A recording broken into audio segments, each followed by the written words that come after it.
41,923. That number isn't a statistic anymore. It's a symbol, a national warning. According to the recent coverage, that's how many foreign predators are currently on UK streets. Not in custody, not deported, on the streets. And every 7 minutes, a new sexual assault is reported. This isn't background noise. This isn't fear-mongering. It's a direct consequence of a system that critics say has put ideology ahead of reality, with tensions rising across the UK and thousands taking to the streets of London right now. It's more important than ever to see the full picture. If you want to stay updated on the situation as it unfolds, make sure to hit that subscribe button and turn on notifications. I'm covering the angles the mainstream media might miss, like this video if you believe in unfiltered reporting. And citizens are finally refusing to stay silent about it. Public trust has collapsed, and it's not hard to understand why. Across towns and cities, parents are protesting, not for political gain, not for airtime, but because they no longer believe their children are safe. And the people meant to protect them? They are either overwhelmed, outnumbered, or just ignoring it. The conversation isn't just about crime anymore. It's about control. Who has it, who's lost it, and why? Because the increase in sex offenses, specifically those linked to foreign offenders, isn't a one-off spike. It's part of a 62% rise that critics say stems directly from lax immigration enforcement, weak vetting, and politically motivated policies like the SDS-40 scheme. That scheme is now at the center of public outrage.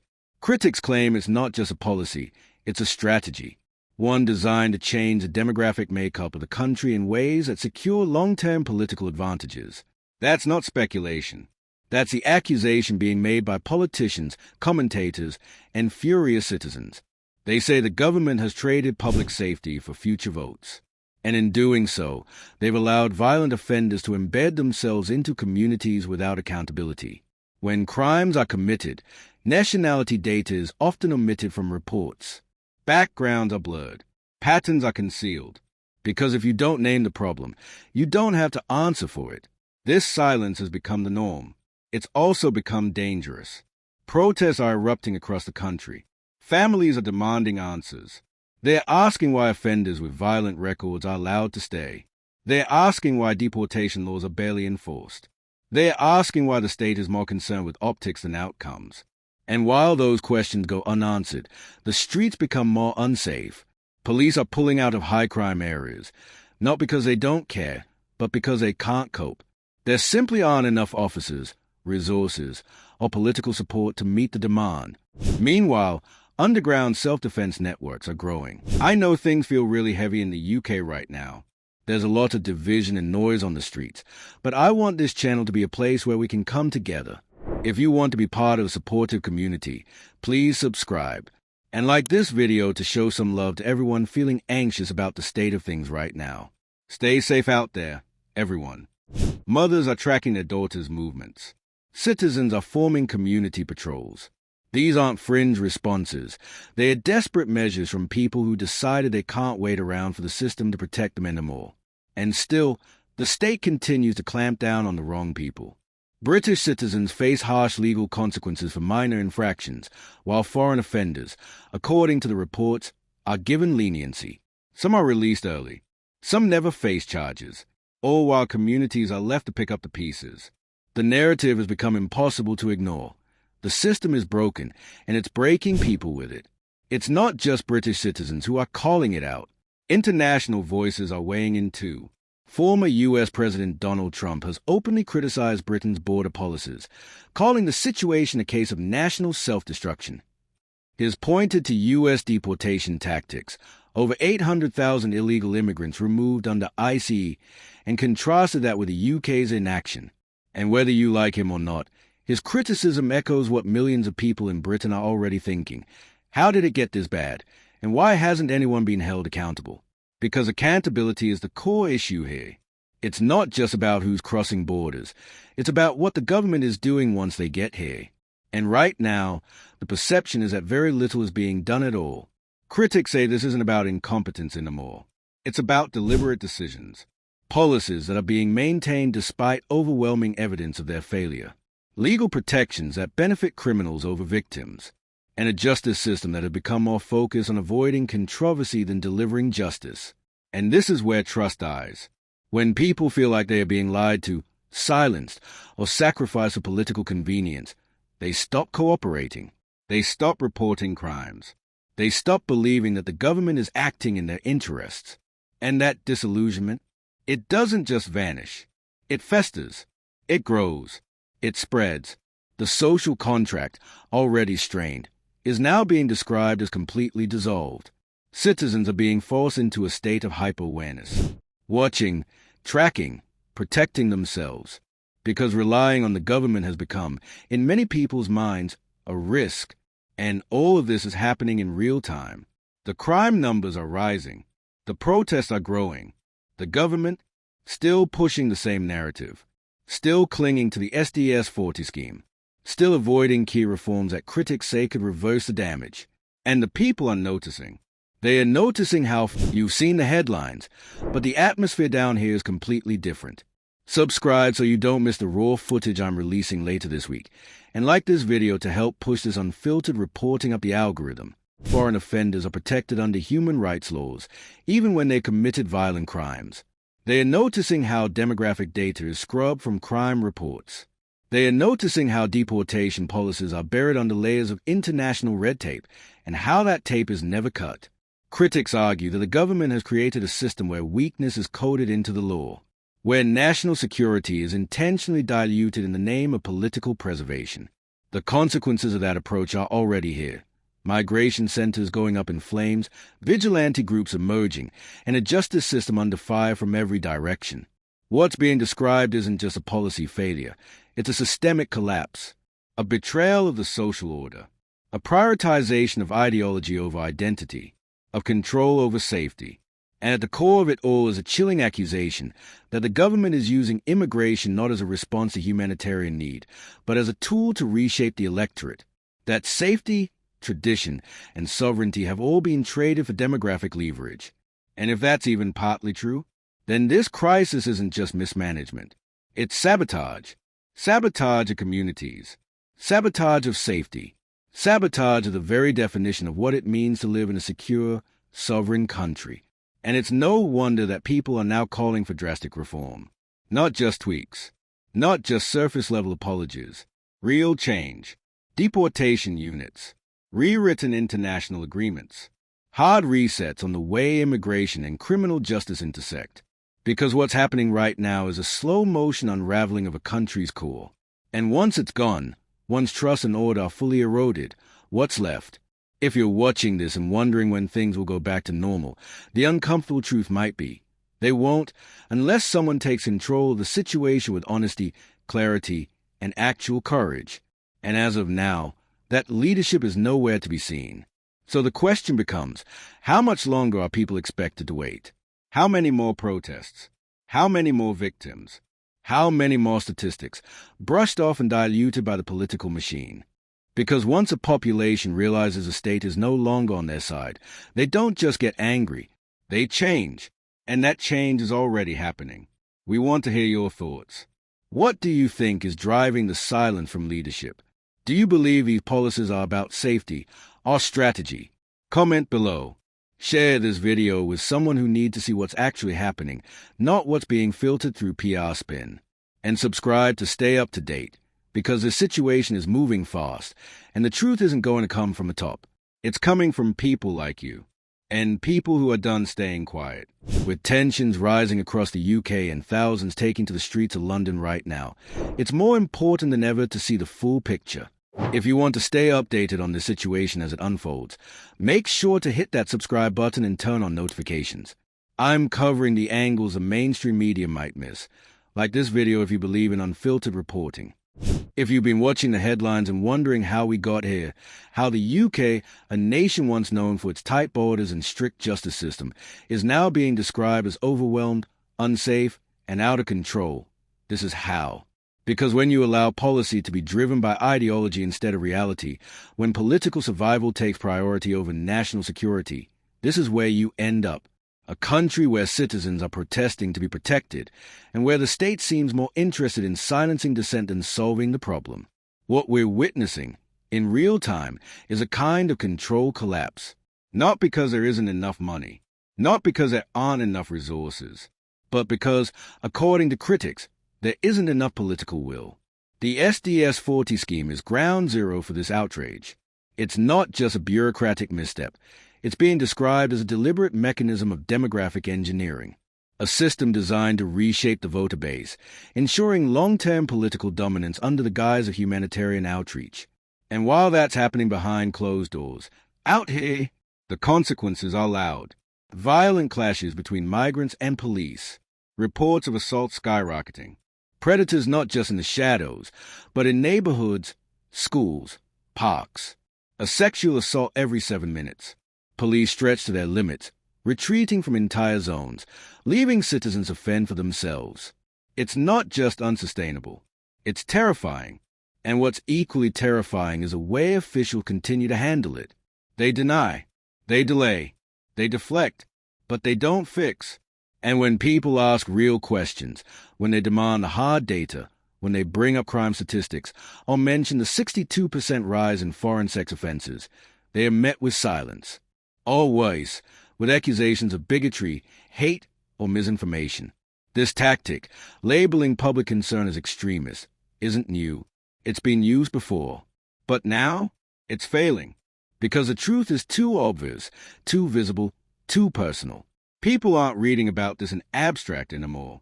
They're living it, feeling it, watching their communities change, watching their safety disappear.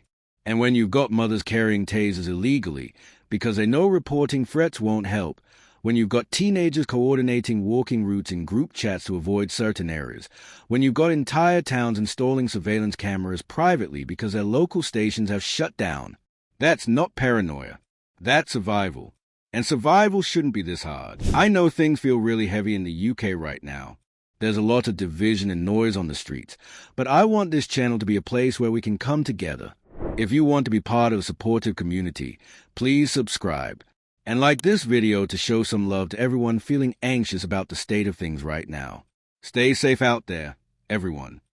But when foreign offenders are released early, shielded by international law, or lost in the system entirely, and when citizens are prosecuted for trying to defend themselves, you're not just dealing with broken policies. You're dealing with a system that protects the wrong people. That's what makes this crisis so visceral. It's not just injustice. It's injustice that feels intentional. It's not just crime.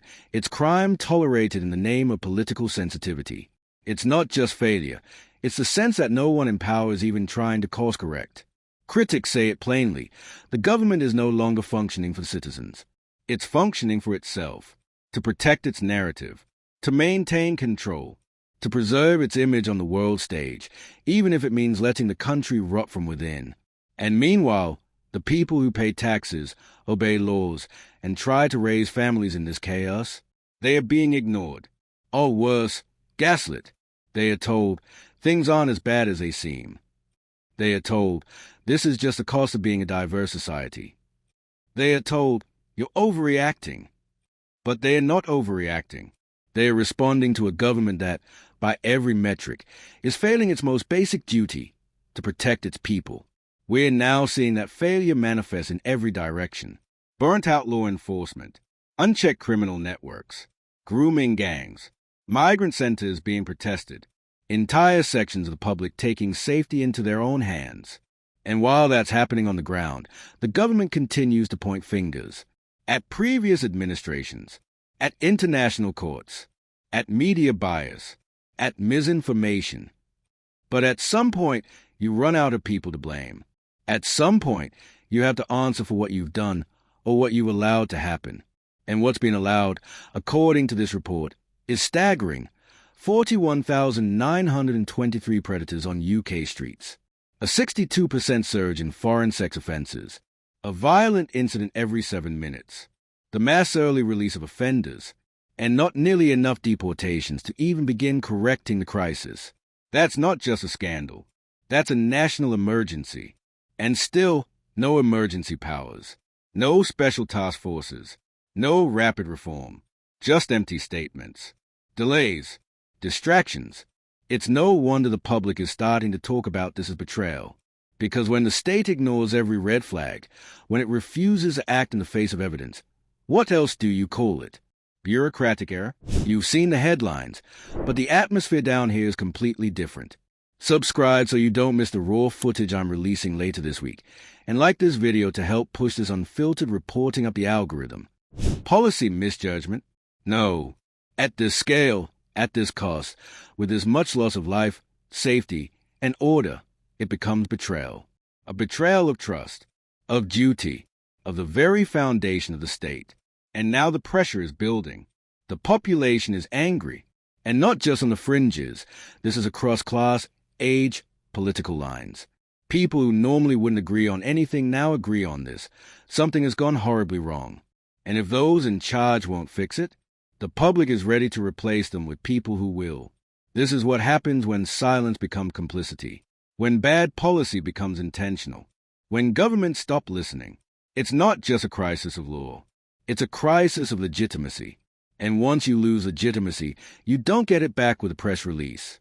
You rebuild it with action, with accountability, with consequences, not for the people raising alarm, but for the people who caused the alarm in the first place. That's what the public is waiting for. That's what the protests are demanding. That's what victims, families, and communities across the UK are now standing up for, because they no longer believe anyone in power will do it for them. So here's a final question. How far does this have to go before someone acts? How many more protests? How many more lives shattered? How many more predator-friendly policies defended on national television before someone in government finally says, enough? Because if that doesn't happen soon, this won't just be a story of failure. It will be remembered as the moment the system chose collapse. And the truth, at this point, is impossible to ignore. It's screaming from every statistic, every protest sign, every parent who's had enough. It's written in the faces of communities that don't feel like communities anymore, just clusters of people bracing for what happens next. This isn't hysteria. It's not panic. It's consequence. Direct consequence of deliberate decisions, maintained over time, even as the damage mounted in plain sight. Let's not forget, people warned about this. They flagged the early signs years ago. They pointed out the risks of mass, unvetted migration. They asked what the endgame was when foreign offenders weren't being deported, when grooming gangs were being ignored, when reports started softening the facts to avoid community tension. And now, here we are. Violent crime is up. Sex offenses tied to foreign nationals have surged by 62%. Over 40,000 known predators remain at large. And in response, the public gets nothing but deflection and damage control. Carefully managed interviews, sanitized press briefings, language that downplays and dismisses, with tensions rising across the UK and thousands taking to the streets of London right now. It's more important than ever to see the full picture. If you want to stay updated on the situation as it unfolds, make sure to hit that subscribe button and turn on notifications. I'm covering the angles the mainstream media might miss, like this video if you believe in unfiltered reporting. But the real world doesn't work like that. The streets don't lie. And the people living through this every day, they've stopped buying what the government's selling. Because you can't tell people they are safe when their daughters are afraid to walk home from school. You can't talk about balanced policy when offenders are released early, deportation rates remain low, and the demographic data tied to violent crime is being withheld from the public. You can't point to international human rights law as an excuse when the actual human rights being violated are those of British citizens being left unprotected in their own country. That's the conversation now. Not about migration per se, but about protection, about a government that, according to its critics, has prioritized political optics over the safety of its own people. And even worse, has continued to do so even as the warning signs became catastrophes. The SDS-40 scheme is a perfect example. A policy critics argue wasn't designed with security in mind at all, but with votes. A long-term strategy to reshape the electorate, to lock in power, to permanently tip the political scales at the expense of national cohesion and trust. That accusation alone is damning. But the real problem is that the evidence backing it keeps piling up. Migrants arriving without proper checks. Crime surging in areas where illegal immigration has increased. Victims feeling abandoned. Police being told to stand down. courts prioritizing the reputational risk of deportation over justice for survivors. And then there's the suppression of key information, the redaction of nationality from crime reports, the refusal to name patterns, even when communities know what's happening. It's no longer just negligence. It looks like coordination, a system built not to protect, but to delay, to deflect, to survive scandal after scandal by pushing narratives instead of addressing reality.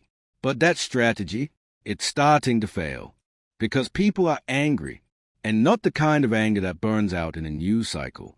This is a slow, deep, focused anger of people who've realized they've been lied to, of citizens who've seen their safety politicized, of families who know, now more than ever, that if they don't protect themselves, no one else will. That's why self-defense classes are full. That's why community patrols are growing. That's why people are carrying things they are not legally supposed to. Not because they want to break the law, but because they are terrified not to. And still, the government won't budge. They won't admit that the policies aren't working. They won't acknowledge that people are suffering. They won't even promise real change, just more of the same tired phrases. We must not generalize. Let's not fuel division. Safety remains our top priority. But the evidence says otherwise. Safety has not been the top priority. If it were, the predators wouldn't be walking free. The victims wouldn't be marching. The communities wouldn't be in revolt. You don't need to be a political analyst to see what's happening here. You just need eyes, and a willingness to say what too many still won't. This is not sustainable. A country cannot function when people don't trust the police, the courts, or the government. It cannot hold together when every crime sparks a censorship campaign instead of an investigation. And it certainly can't recover when entire communities feel they've been sacrificed to appease a globalist narrative that prioritizes image over impact. Critics say this isn't just poor governance, it's sabotage. And if that language feels extreme, consider this. What else do you call it when known offenders are allowed to stay? When data is hidden? When the law is enforced selectively, depending on who the accused is and what political category they fit into? That's not justice. That's control. That's narrative management. That's a strategic silencing of a nation's instinct to defend itself. And once you see it, you can't unsee it. It's in the way certain crimes are reported without detail, in the way politicians dodge specific questions, in the way activists are treated as threats, while actual threats are allowed to fester, enabled by policies no one voted for and few can even explain. And the people know it. That's why the protests are growing, why the crowds are louder, why the signs are more direct. Because it's not just about individual cases anymore. It's about the entire structure failing, about a system so desperate to avoid being labeled intolerant, it has become intolerant of truth. The public sees this. They see the imbalance, the double standards, the way British citizens are held to one level of accountability while foreign offenders are met with sympathy, excuses, and bureaucratic protection. That's not compassion. That's betrayal. And it's turning a quiet crisis into a roaring demand for reform. A demand to take back control, not just of borders, but of values, of justice, of safety, of truth. That means ending early release schemes. That means deporting foreign offenders without delay. That means stopping the suppression of demographic data in crime reporting. That means scrapping policies like SDS-40 if they continue to produce this kind of chaos. It also means rethinking the role of international legal frameworks.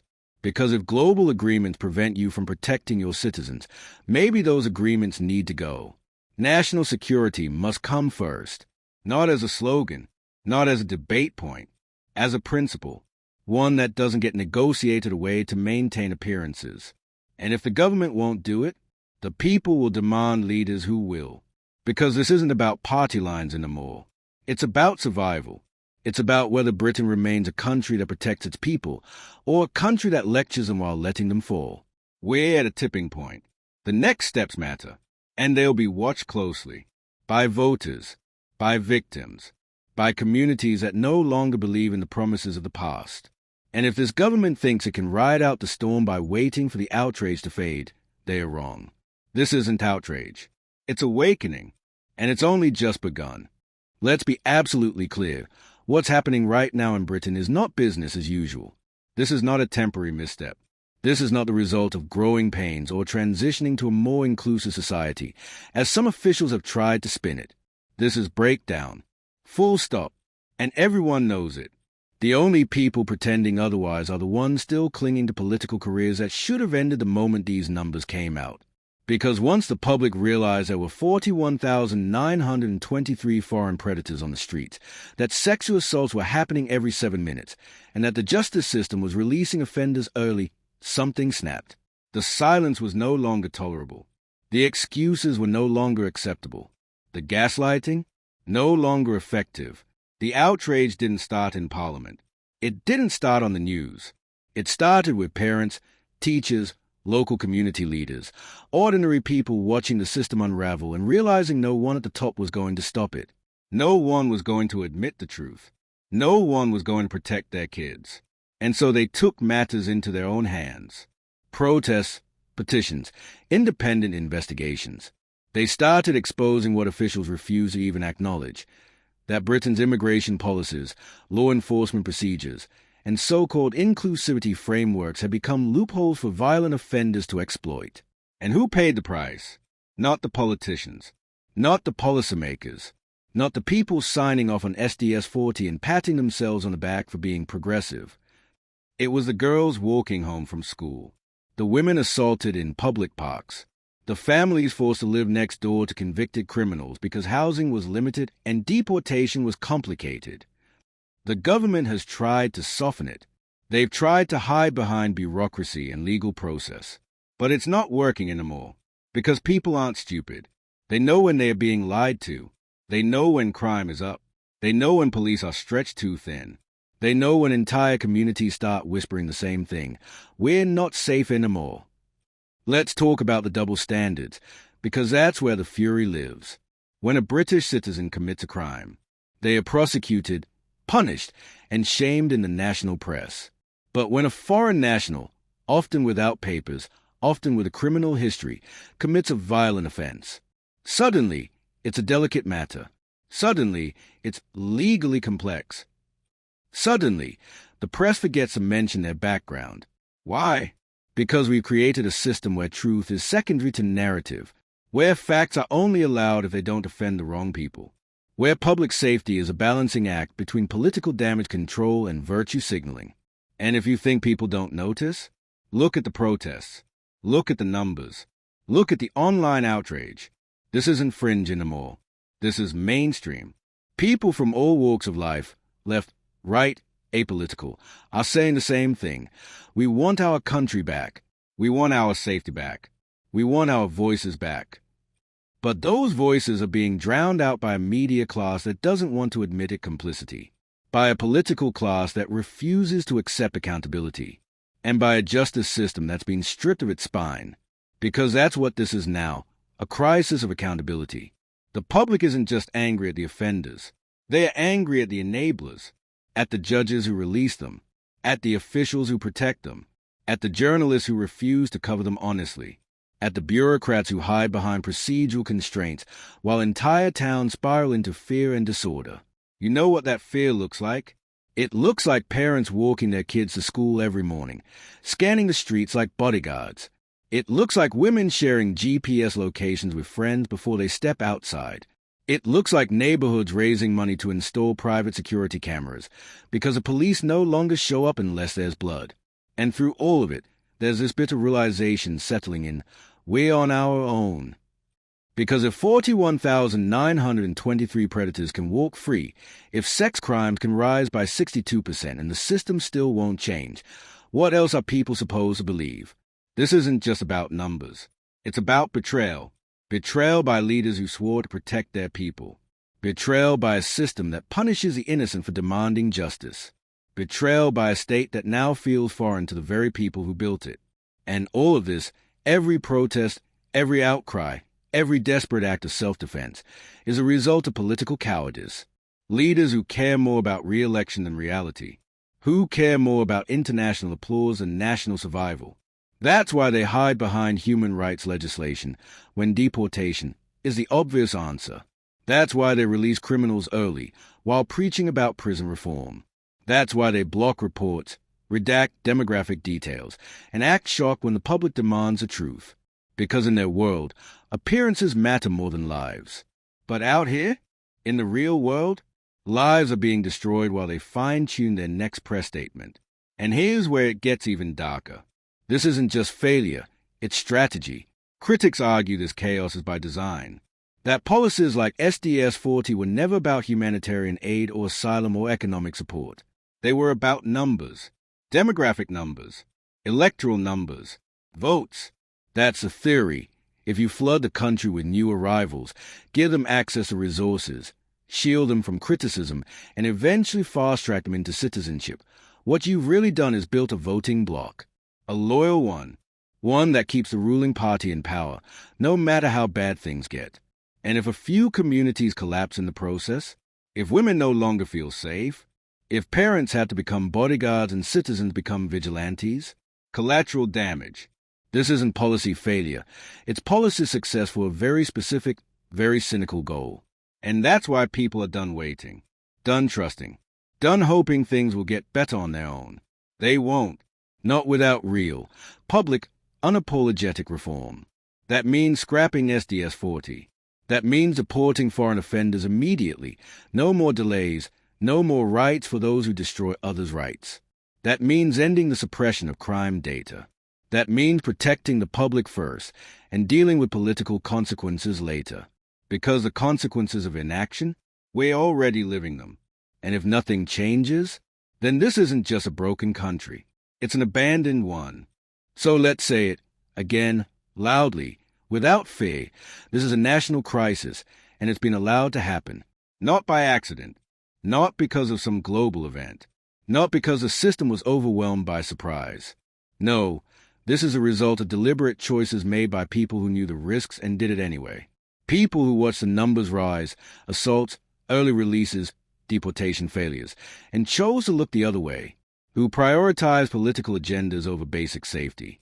Who silenced truth-tellers and branded concerned citizens as intolerant just for asking why their daughters couldn't walk home without fear. And now they want to act like they're shocked by the backlash? They want to pretend this outrage came out of nowhere? It didn't. It came from years of being ignored. It came from grieving families who were told to stay quiet. From crime victims who were told to not cause tension. From journalists who were told to scrub reports clean of demographic detail, lest it sparked the wrong kind of conversation. Well, that conversation is happening now, with or without their permission, and it's not going away, because when over 40,000 predators are walking free, when the government can't, or won't, tell you where they are, how they are being tracked, or when they'll be removed, what's left? How are people supposed to feel safe? They are not, and many don't. That's why self-defense tools are being bought in secret, why community patrols are growing, why protests are no longer rare, they're regular. And the police? They've been left in an impossible position. Many officers want to do the right thing. Many see what's happening. But they are bound by a system that punishes intervention and rewards silence. You think it's an accident that officers are retreating from high-crime zones? You think they enjoy watching neighborhoods fall apart? They are demoralized. They are unsupported. They are drowning in paperwork and politics while real threats roam free. And they know, just like the public knows, that this government has no intention of changing course. The message is clear. Manage the optics. Blame the critics. Stay the course. Even if the course leads straight into collapse. So let's stop pretending this is just a policy debate. It's a turning point. Will the government finally protect its citizens? Or will it double down on the same policies that brought us here? Because if nothing changes, if foreign offenders keep walking, if grooming gangs keep growing, if every cry for help keeps getting brushed off as hysteria, then Britain won't just lose its safety. It'll lose its soul. If this resonates with you, say something. Share your experience. Speak out in the comments. Share this with someone who needs to hear the full truth, not the sanitized version. Like this if you believe safety should never be sacrificed for strategy. And subscribe, because we'll keep covering this relentlessly until someone in power finally listens. We're not backing down, and neither should you.